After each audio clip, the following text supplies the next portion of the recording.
Hey there friends! Tara samahan niyo ako kumain dito nga sa isang paborito kong kainan mula childhood, ang Max. Simulan na nga natin yan sa kanilang kanin. Pinili namin itong kanilang garlic rice. Good for 2 to 3 person naman na siya. Masarap naman at lasang-lasa mo ang pagiging garlic rice niya. Siyempre, di pwedeng mawala ang kanilang fried chicken na alam niyo na ako anong lasa.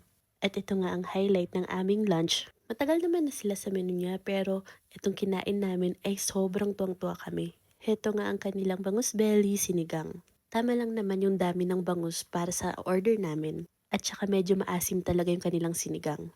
Naging favorite ko nga rin itong tofu sisig nila. Medyo mahal siya pero ang dami ha.